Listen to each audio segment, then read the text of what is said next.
Dr. Barbra Williams is an affiliate of a nationwide organization called Safe Kids Now.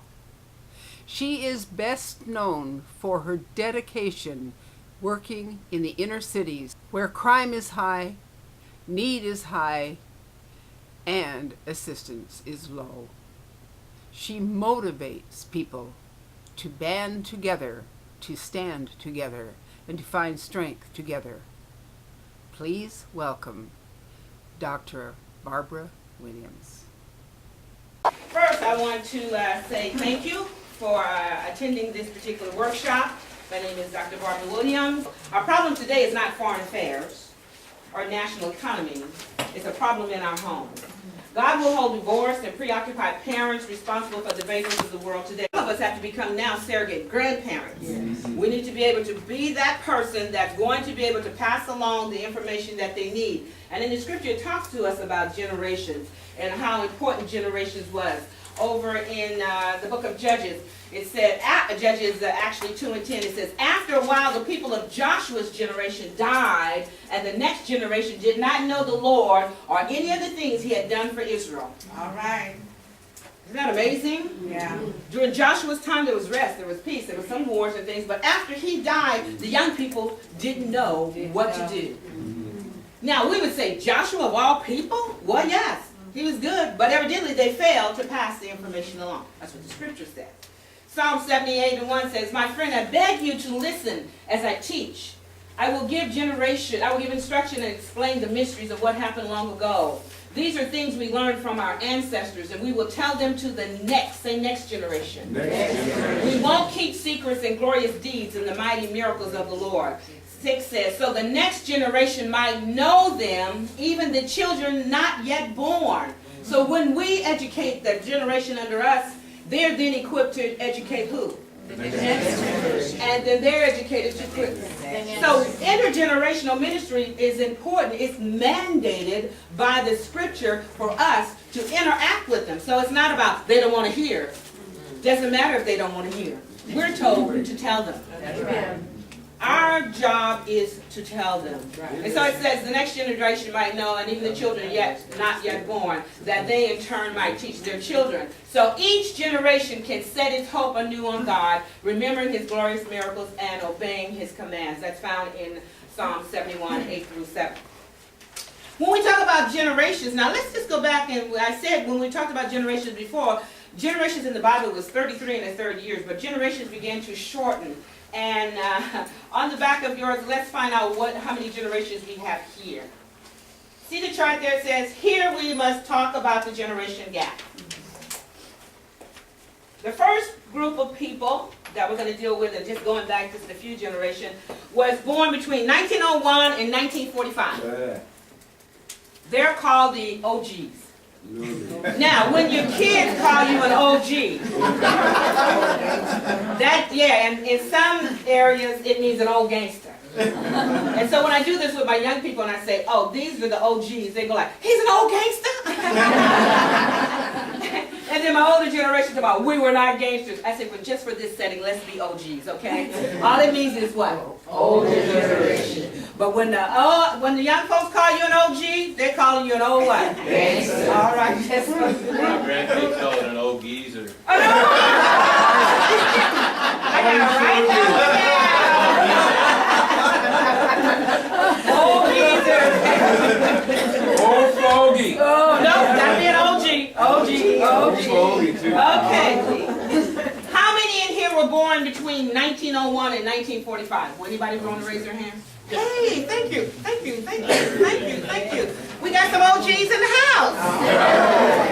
All right. My anniversary, I don't think OGs. Okay. How about the baby boomers, born between 1946 and 1964? Woo. Look at you, baby boomers. Look at you. You are the ones right about now who are going to get the blame for all the stuff.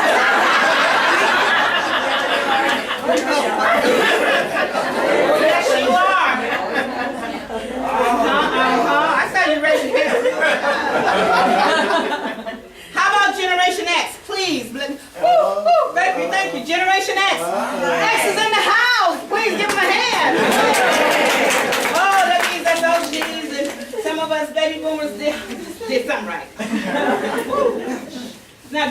any of the N generation or the Y geners? Oh! Oh!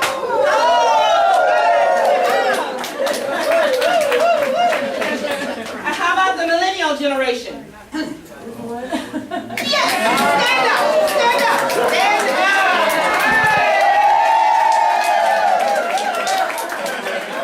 Ladies and gentlemen, I could die and go to heaven now. They told us to pass it along to the next generation, and then that generation, this little one can pass it along to his kids. Yes. All right. Let's look at what was going on in each one of those generations. And that's what it is that we have. We have some things in common. Then let's be glad that we don't have some things in common. Because that's what we share. The things we have in common, we don't have to share. It's the things that we don't have in common that we need to share. Because that's our history. That's what we're supposed to tell them. Even when they don't want to hear it. But in our churches now, we need to make this a fun thing. Was this a fun thing? Yes. We need to be able to interact and have all of our generations together, and then we want to hear from each one. We want to know what's going on in your generation. What is the new word? What is this? Now, we're not trying to be like them. We're not trying to imitate them. We just want to be able to communicate with them. That's all. That's the most important thing. So when we talk about the builders, 1901 to 1945, I told you I got a chance to talk with my grandfather, my uncle, and he's turning 93. And one of the things he said just yesterday, it was amazing because he came by the house to see my dad. I just moved my dad in with me, and my dad is 84. Wow. And my uncle is 92. Wow. And then they had their baby brother who was 80. I was loving every minute of it. Because I sat there with him as they began to talk, and he said, "Woo, people always complain about working when we were younger." And he said, "I remember when I started school in 1924. I said, 1924. He said, "I remember when I got ready to start school, I was afraid, and so one of my friends went with me." But then he went on to tell us about all the things. He said, "And my mom and dad used to work." He said, "But they only worked 6 months out of the year." I said, "They did." Yeah, they picked cotton. They were sharecroppers.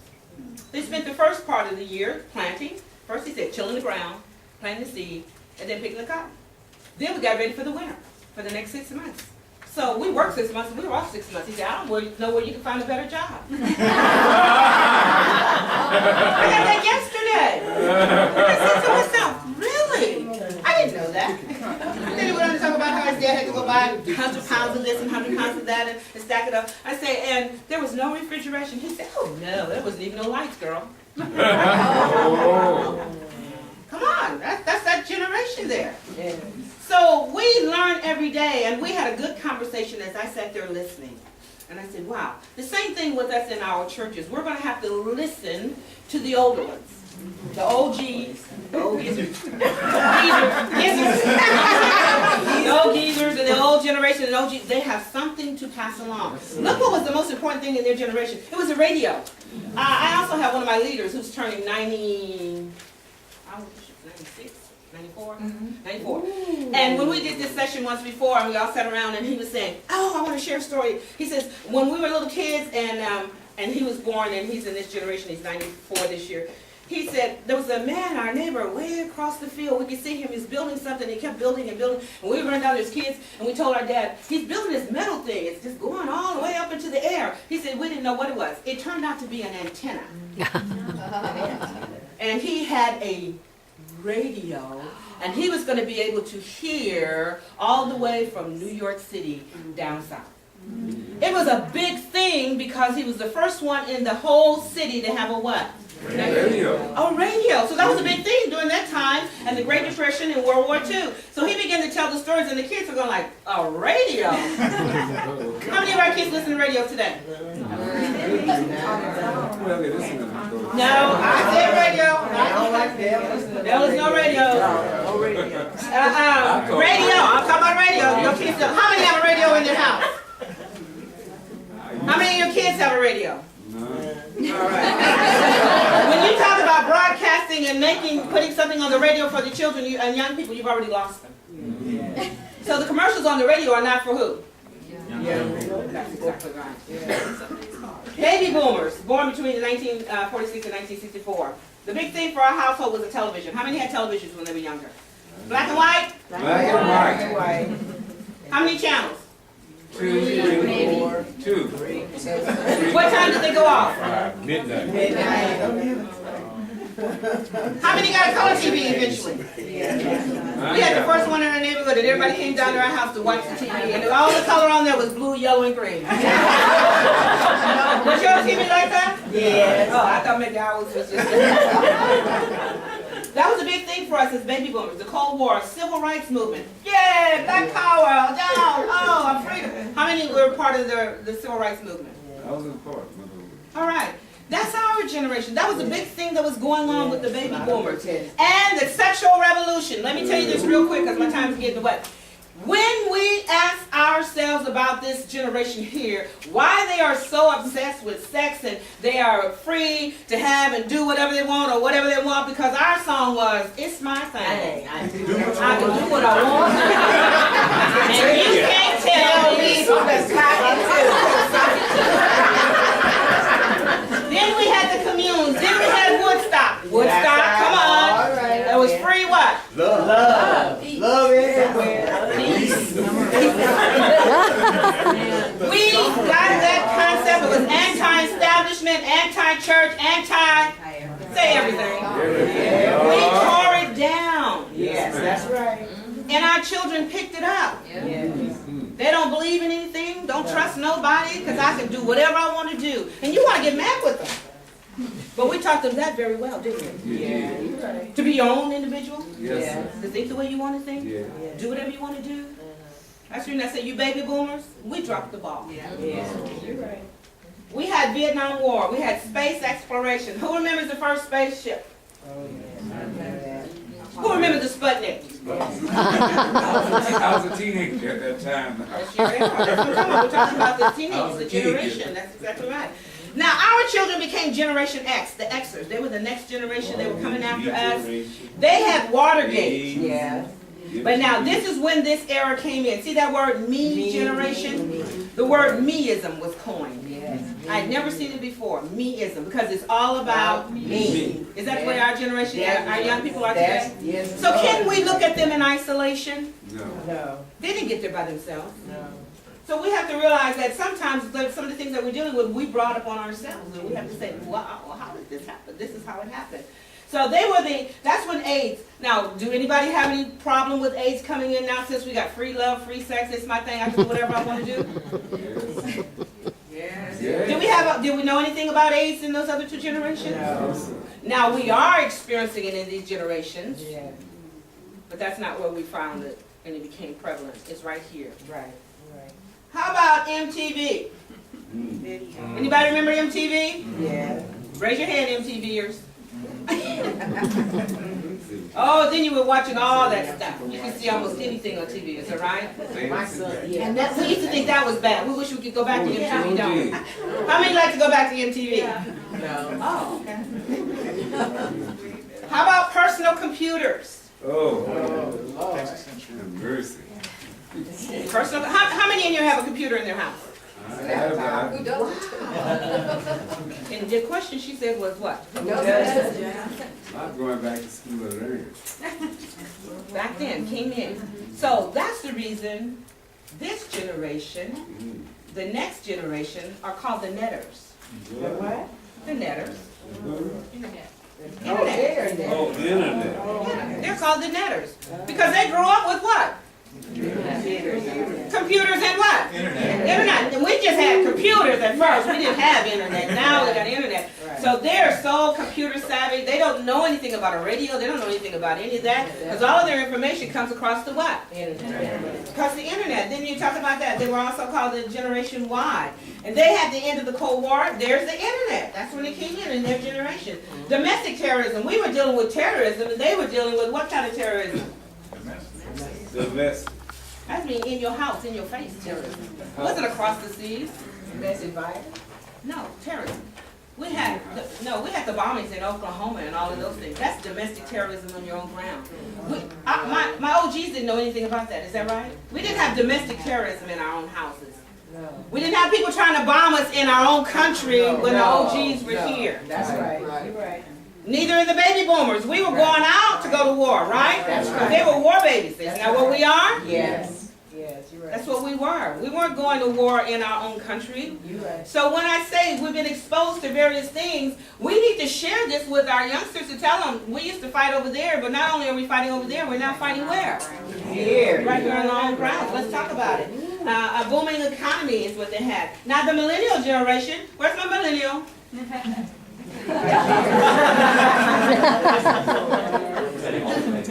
9/11. Do you remember 9/11? I don't know. I was probably a baby back then, How old are you now? 14. 14. You was a baby about 2 or 3. But that's his generation. Do you know what 9/11 is? Yeah. What is it?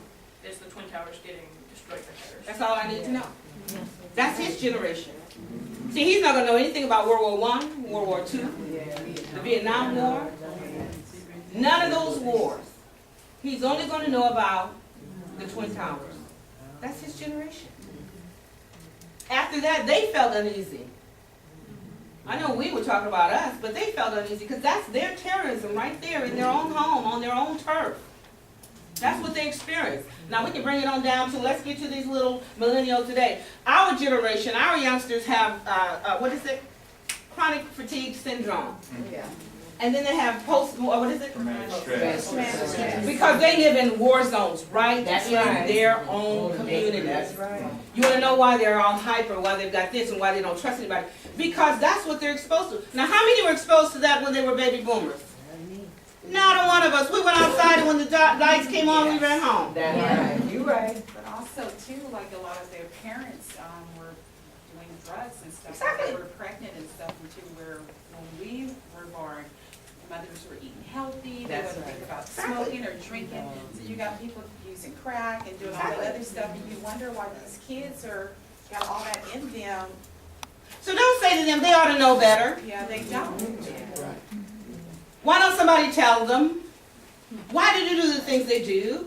How come they can't just be like us? Yeah. Because they're not you. Different generation. It's a totally different generation, totally different fears. Our schools used to be safe havens. Are they today? No. You used to send your kids to school, and let's get this, the school was responsible for them from the time they left your front door to the time they got back.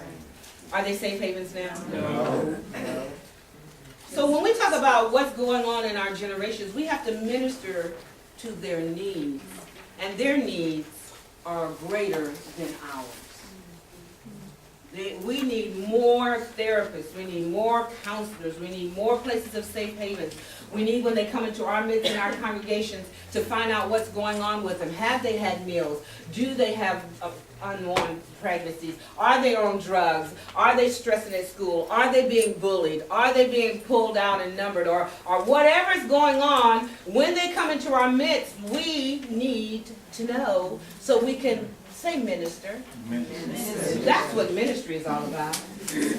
Ministering to the needs of the person, no matter how old or how young. But you have to be educated that there are some needs that they have that we don't know about, and we won't know about unless we what? Educate ourselves. Yeah, we keep talking about educating them, but we have to educate ourselves. So when you talk about same-sex marriage, that's his generation. Isn't that what's on the forefront? Yeah. That's right. That's his generation. It didn't happen in those generations here. How about texting? Yeah. How many here know how to text? Oh, yeah. I told you I had my 92, 93-year-old, and my 84-year-old. Well, the 80-year-old, I couldn't get his attention because he had his... I said, well, you're on Facebook. I saw you. He said, yeah, girl.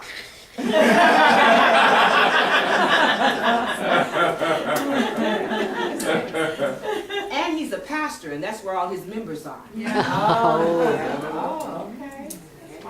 Oh, yes. Hey, you better, somebody in your church better be on there if you got some youngsters. Oh, yeah, I am. Oh, you better know what's going on and what's That's the latest right. thing and the That's whole right. thing. And you want to get news instantly. Do you ever watch the commercials?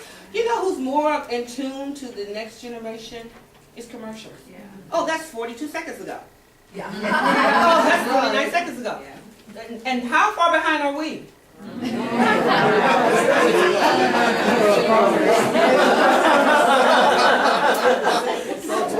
Forget the seconds, Sister Denise. A generation ago? iPods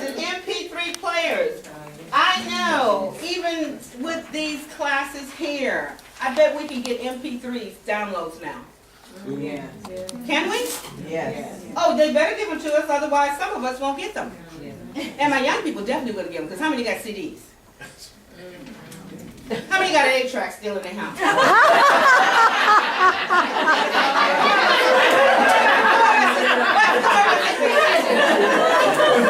You know what? We were just cleaning out our garage because we were trying to get our house squared away with some stuff, and my husband won't let me throw it away. The old 8-track, somebody's going to convert these over. I'm like, nobody wants to do that. The information that's on them, let alone convert them over. But I got one. How many? When my kids come out, an 8-track, Granny, what is that? I said, okay, we're going to take you down memory lane so you can see. Can you see where, because we're in different generations, we do speak different languages? Other things that have affected our lives that some of us have been exposed to, that some of us have not been exposed to. How our young people have been exposed to way more than we have ever been exposed to. As old geezers, as OGs. We still haven't been exposed to a lot of things. So we have to be conscious that there is a ministry, Pastor, just there real quick. There is a ministry that we must take into consideration when they come into our midst. First of all, we have to have people that understand how they think. So everybody can't deal in this area. I find, when I say deal in this area, we want to minister to their needs, so we have to find people that are able to minister to the young people. But now all of us can do our part in the sense of you have a part of history that you can share with some young person. Now, you don't even have to do this just in your churches. You can do this in your own families. How about in your neighborhoods? I found out one of my neighbors, I live in a senior complex, and one of my neighbors, they did an article, and he was a jet bomber, and all the things he did when he was in World War I, and I was saying, wow, and all the other accomplishment he had. We just learned about each other. I mean, we talk all the time, but we didn't have that information because we never sit down and share. How about having a night where you can say, let's get acquainted night at your church? Let's watch Laurel and Hardy. How many of your youngsters would show up? But that's okay. If we watch some of their movies first, they'll watch some of ours later. How many know silent movies are coming back? Did it just win an Academy Award? So when we talk about sharing, we need to share. Let's have now when we talk about surrogate parents, how about surrogate grandparents? This young lady just talked about all of the mothers that are now single parents. We have single parent households, male and female. Well, when you have a single parent like that, usually the grandparent is not in the household either. And in many of our rural areas, young men, some of our children don't know who their fathers are, so they definitely don't know who their grandfathers are. How many know that? If you don't know who your father is, you don't know who your what? You don't know who your grandfather is, is that right? Right. And you don't know who your grandmother is on that side, right? Right. So you don't have a grandmother and you don't have a grandfather. How many know grandmothers and grandfathers are so important? Yeah. How many are grannies? I'm not a granny. Yeah. Now, that little one, my millennial, do you have a grandparent? I have a grandmother. You have a grandwho? Grandmother. Does she spoil you? No. Are you related to this one right here? Me? Uh-huh. Oh, no. He's in our. Are you here all by yourself? He's in the youth group. Alright. We brought him, but he's with like our church, our youth group. Who spoils you? What do your grannies do? You used to have one? Grandmothers do spoil the grandchildren. How many know grannies spoil their kids? Oh, yes, they do. How many believe he's not spoiled? I don't either. No, when we say grandparents, They spoil. yeah, grandparents are there. Sometimes we have grandparents. Grandparents, that's what they're noted for. Yeah. Now, so many young people do not have grandparents. What if we had a grandparent ministry in our churches? Yes. We do. How many? You do? Is it great? Does it work? Yeah. How many would love to have a grandparent ministry in their church? And that means that somebody who doesn't have a grandparent, we can be their surrogate grandparent. Yeah. How many single women that we have that would love to have a grandfather or a father that could come at Christmas time and take that Christmas tree, take their kids' Christmas tree shopping. This time, go chop it down, bring it home, put it up. Then after Christmas, make sure, man, you go back and take it down and throw it away. All kinds of ministries that we need to be appealing to people that are sitting in our own midst, which is the next generation. Can I share something really quickly? Yes, ma'am. On that note, I'm the product of someone who had their grandparents in their life when I was Gen X. And I can recall that my grandfather had Bible study with all of the grandkids every Sunday after church. And that contributed so much to my own spiritual growth. And I'm so thankful I had a chance to thank him for that. It was so instrumental. So grandparents, you do have a profound effect on your grandchildren. Yes, ma'am. You've got to have it. That's the next generation. That's to know where you come from. That's to give you a model to look at. And we as women, the old saying goes, the hand that rocks the cradle rules the world. And if our young ladies don't have older women, old Titus 2 women, to look at, to know what a mother is supposed to look like when she gets to be 40. And and all of us ain't supposed to be looking like cougars. I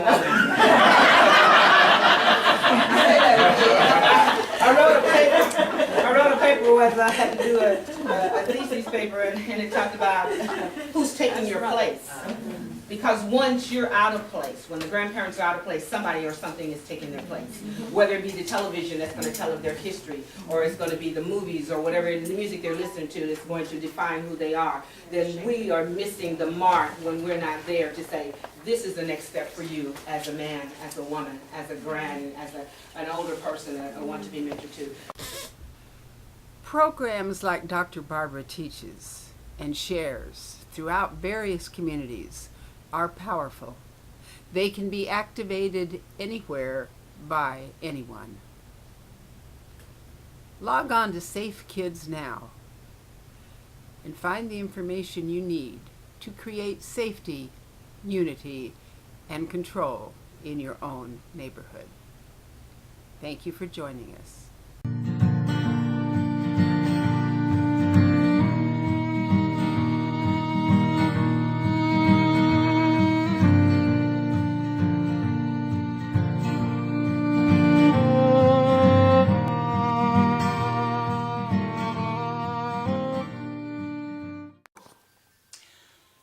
Emotional problems are neglected issues that have not been resolved. Courage is the result of facing your fears. When angry or upset, take deep breaths to calm down, or you might do something stupid. Your fears become your strength if you face them.